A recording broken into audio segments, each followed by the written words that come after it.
I am Daniel Keys, and welcome to Book 101. Book 101 is all about the books that I read for the last 40 years, and today I have my special guest, the author of The Girl from Pompey series, no other than Miss Bryony Bass. Hello.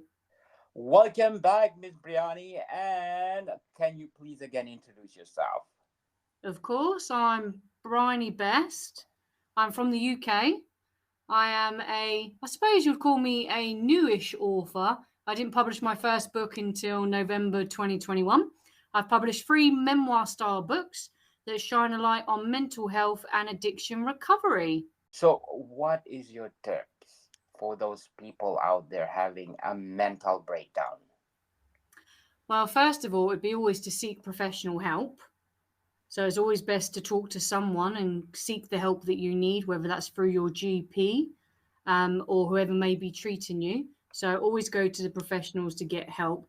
Ask for help is the biggest one. Some people stay in their own state of mind, and just talking and reaching out to people can be the best thing that you can do. And then there's someone else looking out for your welfare when you might not be in the best state of mind to be looking out for yourself. But another big tip would be myself. I'm a holistic therapist, and I very much believe in holistic therapies. For example, meditation, reading, getting out in nature. These small little changes that you can make, getting exercise, can make a big difference. They say 10 minutes of exercise outside in nature can actually reduce stress. So I would say get yourself outside and make sure you're talking to someone and getting the help you need.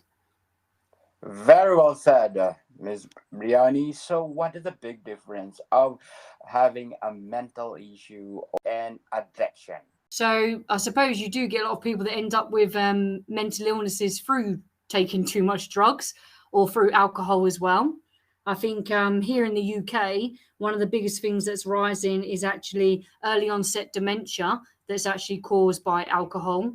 So that's quite an interesting fact to consider or to mull over. So I suppose the big difference is with drug addiction, it feels like something you can't control, the same as mental health as well.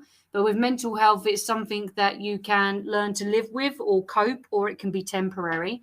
Where with a drink or drug addiction, it's something that once you actually stop the problem, which is the drink or the drugs, and get help for whatever was the reason you started it, then you can actually see a big difference pretty quickly. So a mental health condition compared to a drink and drug addiction is one is substance abuse and one is something that affects you on a chemical level. So, do you think addiction is lead for a mental breakdown? Do I think drug addiction led to a mental breakdown? Yes. It can do with some people. For myself, I suffered as a child from trauma and from depression. So therefore, even depression is classed as a mental condition. So it doesn't have to be something on the I suppose you can't say something serious compared to something that's not. But I don't think that's what led on to a breakdown. I think it's like a horrible cocktail. All of it combined can be very dangerous. The same as drinking and being in a car isn't necessarily dangerous, but if you're drinking and you're driving, then of course it becomes dangerous. So having that combination. So I think having combination of any type of mental health condition and then drinking actually causes long-term depression. So it actually makes a lot of mental conditions worse when some people will say, if you ask them what makes them happy, younger people that are less educated will sometimes say alcohol or drugs. But the truth is they're actually long-term depressants. So that's not correct. Yes, so the girl from Pompey discovering the key to happiness and fulfillment. Let's do the recap before we go to the second series of your book. So the first book, The Girl from Pompey, Discovering the Key to Happiness and Fulfillment, is my first book. And that book talks about my journey with alcohol and drugs and the beginning of getting sober and a girl who's starting to feel healthy again, and it explores some of the reasons of what led on to the drink and drug addictions and the trauma. And it's a very honest book that shares 10 years of real research data for happiness and fulfillment. So the book is in effect a memoir-style book of a girl's search for happiness and fulfillment. And she shares lots of information and data that she gathers from different people of all different backgrounds and walks of life. And in there is a lot of my life. So therefore, some of the traumas that led up to the drink and drug addiction.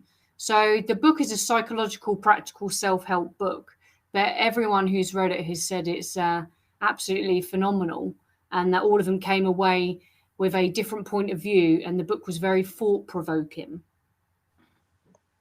Very well said, Miss Bryony. So let's talk about The Girl from Pompey, Conversation with the Dead. What behind the title of the second series? So the subtitle, Conversations with the Dead, is because that's what the book's main theme is about. I'm a spiritualist, and when I published my first book, I mentioned that I was a spiritualist, but I didn't go too deep into that conversation. And the feedback I had from the first book is a lot of people wanted to know more about my life growing up as a child with sensitivity to spirit, in a sense, hearing voices of people that have passed on to the spirit world.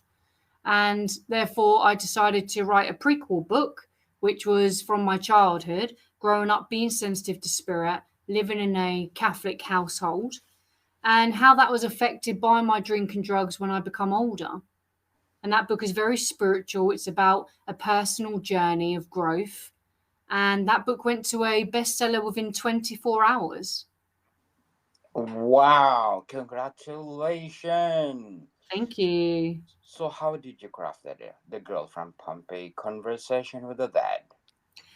Well, when I wrote my first book, I didn't really know what I was doing, but I learned an awful lot. So on my second book, I knew what I wanted to, which stories I wanted to share and how I wanted the readers to feel. So therefore, I just planned out my chapters and the different stories that I would share within the book, because obviously everyone has millions of stories within their life. And each chapter probably concentrates on a different area or story that I have, miniature story within me. So I planned the chapters out, and then I just started typing and let the creativity flow. And the book was very well received, and you don't have to be a spiritualist to enjoy the book.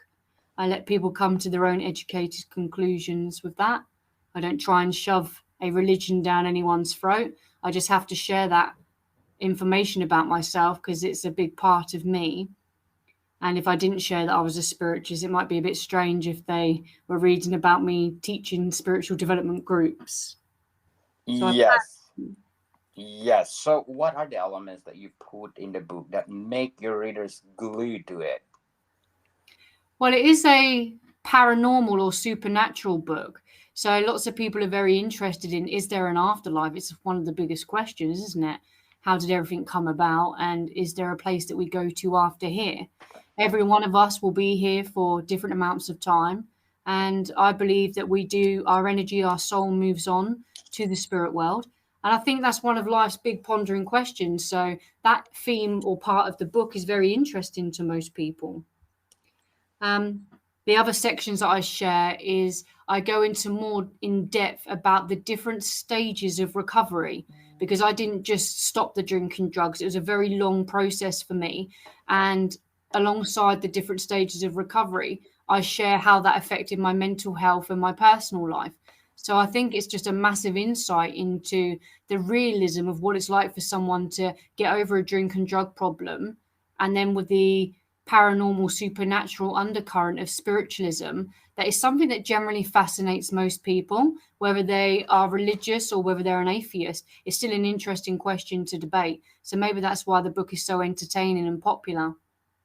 Interesting, Miss Bryony. So if you want to revise the book itself, which part of the book do you want to revise? I actually have the book in front of me because last time you asked me and I was like, oh gosh, I'm on a different book by now. So I don't think there's really any one part of it that I particularly think stands out. I think all of it is very interesting. But there is one paragraph that I could read for you. So I grew up in a place called Portchester that has a very well-known ghost story about Portchester Castle. So I'm going to read that short section to you. Every child in Portchester knew the ghost story of Charlotte White. Charlotte White's gravestone stood in the graveyard just across from where it all happened. On the top of the castle, with the baby in her arms and a dog on the lead, is where the horrific accident took place. At exactly midnight, you can witness her ghost reenact the events that unfolded. The dog jumps over the ledge, and as Charlotte is pulled to the edge, her baby falls from her arms to its death in the moat below. Charlotte White is in absolute despair and jumps after the baby. They say you can hear the baby crying as it floats along the moat. So that is an old urban legend, and the gravestone for Charlotte White is actually at Portchester Castle. Wow. Interesting. So do you believe in ghosts, Miss Bryony? I don't call them ghosts, I call them spirits. So I believe in spirits. I speak to them. I do believe in them. I've seen them. I've interacted with them. So do you have third eye? Do I have third eye? Yes. You could say I do activate my third eye intuition. Yes, you can say that. I suppose it depends on, a lot of people look at clairvoyancy as someone sat in a caravan given a reading with some tarot cards. But actually, we've all got intuition within us. Sometimes the phone might ring and you know who it is on that phone before you answer without seeing the caller ID. Sometimes there's a family member or friend that you're very close to and you just know something's wrong. And when you phone them, there is something wrong. And that is our intuition. We are all connected. We're all connected through energy, the earth, humans, the animal world, the elements.